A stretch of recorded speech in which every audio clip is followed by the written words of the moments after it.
సామెతలు 5వ అధ్యాయం.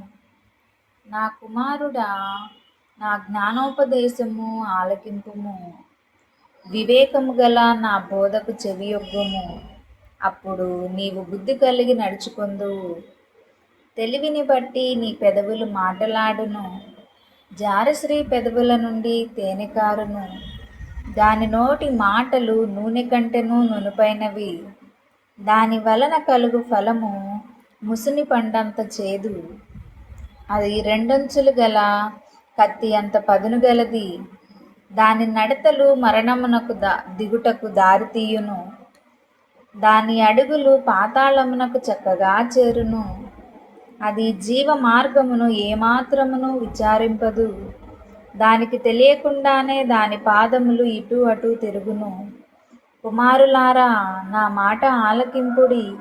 నేను చెప్పు ఉపదేశము నుండి తొలగకుడి.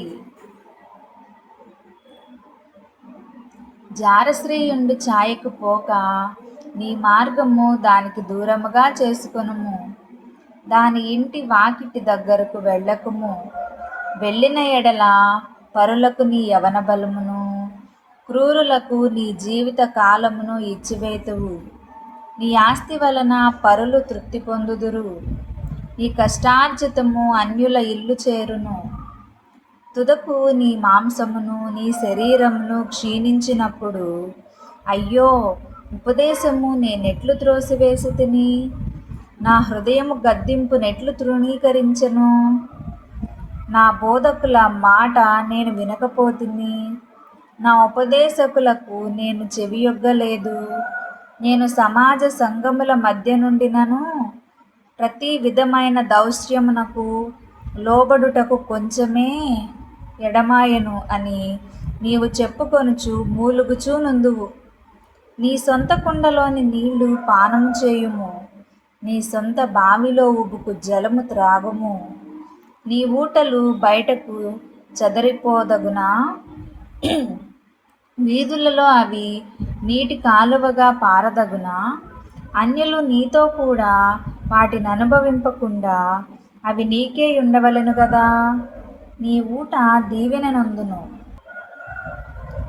నీ యవనకాలపు భార్యయందు సంతోషింపుము. ఆమె అతి ప్రియమైన లేడి, అందమైన దుప్పి. ఆమె రొమ్ముల వలన నీవు ఎల్లప్పుడూ తృప్తి నొందుచుండుము. ఆమె ప్రేమ చేత నిత్యము బద్ధుడవై ఉండుము. నా కుమారుడా, జారశ్రీ యందు నీవేళ బద్ధుడవై ఉందువు. పరశ్రీ రొమ్ము నీవేళ కౌగిలించుకొందువు. నరుని మార్గములను యెహోవా ఎరుగును. వాని నడతలన్నిటినీ ఆయన గుర్తించును. దుష్టుని దోషములు వానిని చిక్కులబెట్టును.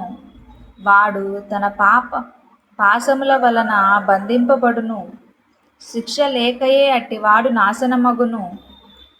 అతి మూర్ఖుడై వాడు త్రోవ తప్పిపోవును.